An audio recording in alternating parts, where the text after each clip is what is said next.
हमें बचपन से कई ऐसे बातों पर विश्वास कराना सिखाया जाता है जिसके पीछे वास्तव में कोई धारणा नहीं होती। जैसे जैसे हम बड़े होते हैं हमें समझ में आता है कि जो बातें हम मानते थे वो तो सिर्फ अंधविश्वास थी और कुछ नहीं। और तो और दोस्तों, अंधविश्वास भी कई तरह के होते हैं, जैसे एस्ट्रोलॉजी, पैल्मिस्ट्री, टैरोट कार्ड्स और भी बहुत तरह के। तो चलो हम शुरू करते हैं टैरोट कार्ड से। आप सभी को अभी स्क्रीन पर 3 कार्ड्स दिख रहे होंगे। अब आप अपनी मर्जी से जो कार्ड चूज करना चाहते हैं उस कार्ड को सिलेक्ट कर लो। अब अपने चूज किए एक कार्ड पर अपनी फिंगर को रखो। अब मैं आपके बारे में कुछ खास चीज बताने वाला हूँ। सो आर यू रेडी गाइस? तो चलो देखते हैं फर्स्ट वाले कार्ड पर क्या लिखा हुआ है। तुम सभी बाहर से दिखने में एकदम कंपोज्ड और कंट्रोल्ड दिखते हो, मगर अंदर से आप हमेशा किसी एक चीज की चिंता में रहते हो। अब देखते हैं सेकंड कार्ड पर क्या लिखा हुआ है। आपके अंदर बाहर पोटेंशियल है, बस आपका ध्यान इधर उधर भटकता रहता है। बस आप फोकस्ड नहीं हो, इसी वजह से आप अपने टैलेंट को जान नहीं पा रहे हो। थर्ड कार्ड को ओपन करते हैं। आप थोड़े सीरियस टाइप के हो और आप में थोड़ी पर्सनैलिटी वीकनेस है, पर हाँ, आपके पास इसे छुपाने के और ओवरकम करने के अच्छे अच्छे जुगाड़ हैं। तो गाइस, क्या लगता है, सच बोला ना मैंने आपके बारे में और उन सभी के बारे में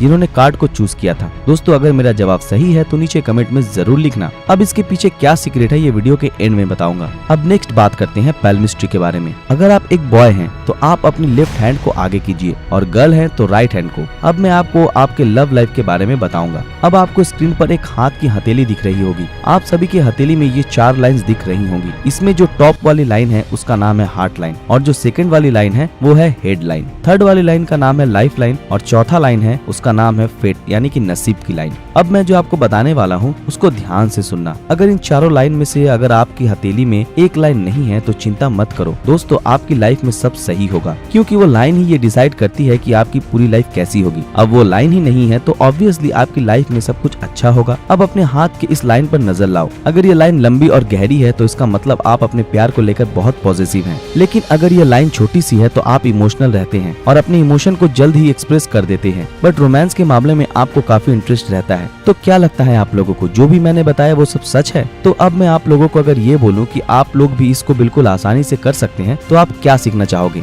चलो आपको ये सिखाने से पहले एस्ट्रोलॉजी की हिस्ट्री के बारे में कुछ बताते हैं कि आखिर ये शुरू कैसे हुआ था, कैसे पास्ट, प्रेजेंट और फ्यूचर देखने का सिलसिला शुरू हुआ और इसके पीछे की क्या साइंस है वो भी समझाते हैं। वेल दोस्तों, ये बात है 1999 की, जब एक आर्कियोलॉजी की टीम क्रोएशिया के समुद्री तट पर पाई एक गुफा में खुदाई कर रहे थे। और खुदाई के टाइम पे वो लोग कुछ ज्यादा एक्सपेक्ट नहीं कर रहे थे कि उनको कुछ खास चीज मिलेगी। सबके मन में ये था कि गुफा में ज्यादा से ज्यादा पुरानी से पुरानी मछलियों की हड्डियां मिलेंगी, मगर उस समय वो लोग ये नहीं जानते थे कि वो लोग एक पत्थर को नहीं बल्कि एक सुरंग के दरवाजे को खोद रहे हैं, जो कि 2000 साल से बंद पड़ी थी। फिर जैसे ही वो दरवाजा खुला सबके सब चौंक गए, क्योंकि वो रास्ता उन लोगों को अब कहां तक लेकर जाएगा किसी को भी नहीं पता था। लेकिन फिर भी उन लोगों ने थोड़ी सी हिम्मत दिखाई और धीरे धीरे पहुंच गए एक बड़ी सी गुफा में। अंदर ज्यादा कुछ नहीं, आइवरी की पीसेस, चेयर्स, ग्लासेस पड़े हुए थे। और ग्लासेस और चेयर को देखकर ये पता चलता है कि पहले के लोग इस गुफा में आकर के पार्टी करते होंगे। पर आइवरी की पीसेस वहाँ क्यों थी ये समझने में पूरे 4 साल लग गए। जब सारे आइवरी पीसेस मिल गए और उन्हें जब एक साथ जोड़ा गया तो उस पर कैंसर, जेमिनी और पीसेस का निशान बना हुआ था। और फिर वो लोग ये समझ गए कि उस गुफा में लोग पार्टी करने नहीं बल्कि राशिफल देखने जाया करते थे। और फिर जब कार्बन डेटिंग करके उन आइवरी पीसेस की एज देखी गई तो पता चला कि वो सब पिछले 2000 साल से वहीं पर मौजूद थे।